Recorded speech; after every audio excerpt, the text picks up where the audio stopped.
Essa é uma ciranda, chama-se Cantar Ciranda, tá?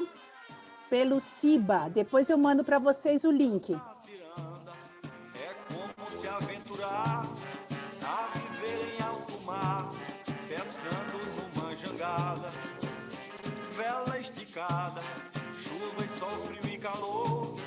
Eu me sinto um pescador, puxando a rede pesada, e a cadência compassada da jangada balançando, imita o povo dançando, minha ciranda embalada. E a cadência compassada da jangada balançando, imita o povo dançando, minha ciranda embalada. Ok, eu queria começar com essa ciranda, porque eu acho que ciranda resume muito do que nós fizemos aqui, não é? Desse coletivo de escrita e escutas, né? Nosso três Es. Então, eu vou ler para vocês algumas coisas que vêm do primeiro encontro, encontros da escrita e da escuta, ou melhor, encontros de escuta e de escrita, para pessoas que gostam de escrever, mas têm medo, ou que gostam de escrever e querem escrever mais. Essa foi a nossa chamada. Para quem gosta de ouvir poemas, contos, canções, cantorias, crônicas, entrevistas, histórias, dissertações, histórias de vida. Estudantes, professores, escritores, jornalistas, leitores, compositores, médicas, enfermeiras, poetas. Esse curso propõe semear a orelha para estimular a escrita de caráter pessoal, criada em vários formatos. Os índios Rúpida, que vivem no Alto Rio Negro, na fronteira entre o Brasil e a Colômbia, dizem que ouvir histórias e cantos faz crescer a semente do pensamento.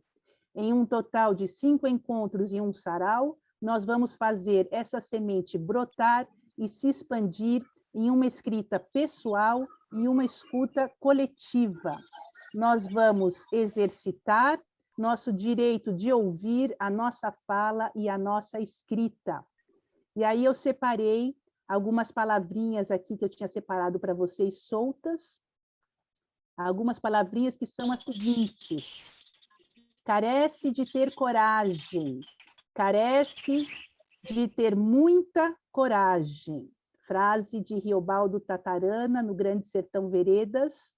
Na verdade, é uma frase de Diadorim para o Riobaldo. Carece de ter coragem, carece de ter muita coragem.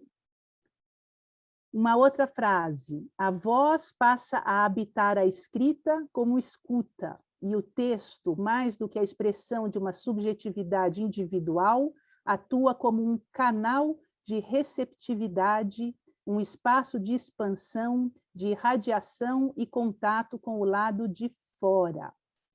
E, por último, como leitores, aprendemos com Clarice que é possível ouvir a felicidade dentro de nós e plasmá-la por escrito para não esquecer. Ok? Então, essas eram as frases que eu tinha selecionado para o nosso encontro. E lembre, eu selecionei essas frases: carece de ter coragem, a escuta e a escrita como um canal de receptividade, ouvir a felicidade dentro de nós como um recado de Clarice. E agora nós vamos passar, então, para vocês, não é? Nós vamos fazer a seguinte sequência. A sequência é escuta das texturas. Então, a gente vai pedir para que os grupos, né, cada grupo, diga, antes de apresentar, não é uma apresentação da textura, né, Sérgio? Só digam em que se basearam para fazer a textura, em qual texto ou quais textos, né? Sem dizer, não precisa ler o texto nem nada, é só dar uma geral bem breve. Então, vamos lá, começando Ana Lu. Memórias do barulho. Uma memória, 2 memórias, 3 memórias, 4 memórias. Escola e ponto final, não há lugar igual. O esbarrão, o empurrão, o abraço, brada. As gargalhadas, as cadeiras arrastadas, os objetos voadores, até papel tem vozearia. E os pensamentos não ficam guardados, sai inundação. os corredores, as salas, o pátio, os corações. Um dia, quando a saudade gritar, faço os registros das memórias dos barulhos e terei a certeza de que realmente é escola, não há lugar igual. Ainda bem que as memórias são para sempre reticências. Na barriga da minha mãe, redonda, luzindo horizontes, quem sabe fosse bom. Devia ter profundeza, porque água. Eu era assim metade, um pouco dela e outro pouco de mim? Um naco de barriga quente, uma orelha pequena, de ouvido astral e grande. Minha mão era olho, e meu olho um deserto disso de agora. Transparente igual o corpo de uma groselha do mar. Eu já vivia memórias de não lembrar. Lá fora escuto o barulho de passos, pessoas, pássaros, dos carros, motos, trens e afins. Escuto vozerios, bolas quicando, vento, ruídos indecifráveis, horas agradáveis, horas insuportáveis. Aqui dentro escuto o barulho do frio que está lá fora. Alguém já ouviu o barulho do frio? É um barulho seco. Aqui dentro eu escuto o barulho do silêncio do meu corpo, do meu eu, das minhas dúvidas, amarguras, angústias. Aqui dentro tudo é interno, quente, fervendo. E ao contrário do lá fora, tem um barulho úmido. Mas de repente, repentinamente, repetidamente, é como quase tudo fosse uma coisa só. O fora, o dentro e o dentro, o fora, o agora. E aí chega a vez do sempre. É que o sempre, sempre é inaudível, discreto, secreto, sem graça, enjoado e cansativo. Sempre. A mulher e o cio, a grandeza de Balbo. Ela estava no fundo do poço, arredia, desencantada, angustiada, amargurada. Ela se sentia sem graça, quando viu morro acima, bem no alto da colina, uma sombra estranha. Aquilo prendeu sua atenção. Ela esqueceu das dores para sentir pela percepção aquela imagem inusitada que parecia ter explicação. A sombra saltitava, e ela corria para tentar entender, enquanto a sombra bailava, se esfregando nos tocos, nas nuvens e no oco.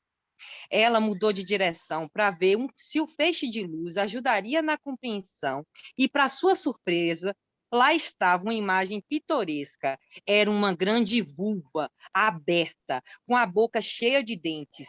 Nos mamilos estavam os olhos, olhando curiosos, tudo à frente. Ela não se conteve e sorriu loucamente. Aquela imagem despertava, dizia profundamente sensações abafadas. Ela soltou uma gargalhada, enquanto seu corpo coçava ao olhar Balbo liberada. Seus seios enrijeceram. Ela sentiu uma profunda excitação, enquanto a outra balbuciava histórias eróticas que lhe explodiam em sensações. Ela se esqueceu do poço, das lamúrias, do seu fosso. Ela sorria, desejava, estava viva. Que Balbo não seja uma visita, que ela seja presença cativa na vida de toda mulher.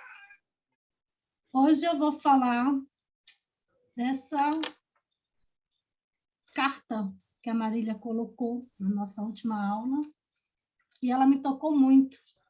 Tentei fazer uma descrição. Vamos lá. Olhos abertos, ouvidos tampados. O vento balança as fitas infinitas da minha veste. O sol aquece meu corpo, esculpido em ouro. E o perfume das frutas embriagam a minha alma. Mastigo toda a luz que vejo e prendo dentro de mim. E essa luz é a mesma luz que ilumina o caminhar dos meus antepassados. Vou fazer uma leitura da Natália e vou fazer um relato, tá? Rapidinho. Aos 6 anos de idade, estava eu sentado ao piano na casa dos meus tios, no Brooklyn, brincando de pianista e cantarolando. Integlomen, oh my darling.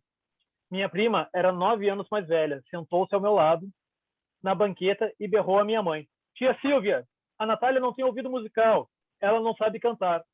Desde então, nunca mais cantei e quase nunca ouvi música. Quando escutava as canções dos musicais da Broadway no rádio, apenas decorava as palavras, sem jamais tentar imitar a melodia. Bom, esse excerto eu escolhi porque esse trauma também aconteceu comigo. Quando eu tinha 6 anos, eu estudei numa escola, anteriormente tinha estudado numa escola de freiras muito espontâneas, e elas tocavam, dançavam e cantavam conosco. Quando eu fui para a escola pública, na primeira série, uma professora pediu para que alguém pudesse bater palmas ao ritmo do Marcha Soldado. E eu, espontaneamente, pela minha educação anteriormente com as freiras, eu fui. E a professora falou durante esse meu som que não era assim, e pediu para eu sentar. Eu sentei e passaram 28 anos, eu fiquei 28 anos sem escutar a melodia das músicas. E quando eu li esse relato da Natália, eu vi que eu não era louco sozinho, não, né? Essas coisas acontecem com muitas pessoas. Então, a nossa textura sonora foi baseada nessa experiência, nessa aproximação e identificação que eu tive com esse excerto.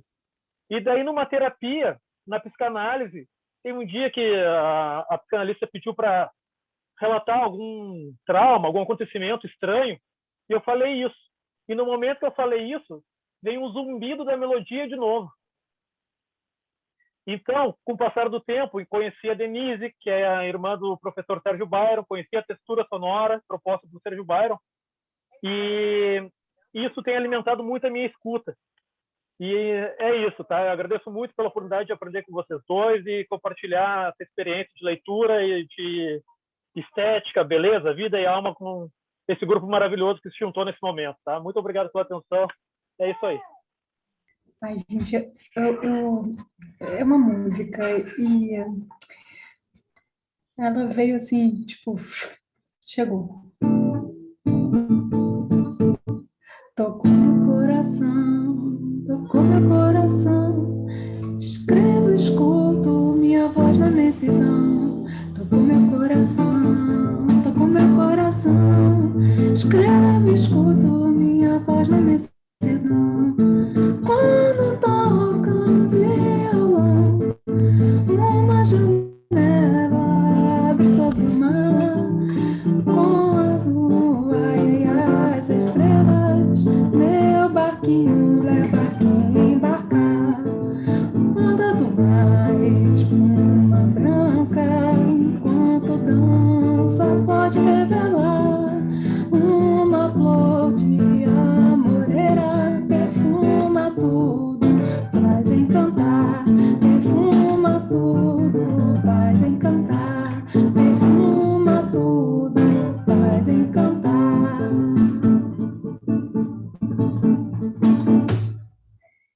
Que coisa linda, que voz maravilhosa, que música linda. E como diz a Gueu aqui, vem uma música logo depois da fala do Ederson, justamente para dizer que somos todos ouvidos, né? Afinados na nossa desafinação sintonizadíssima.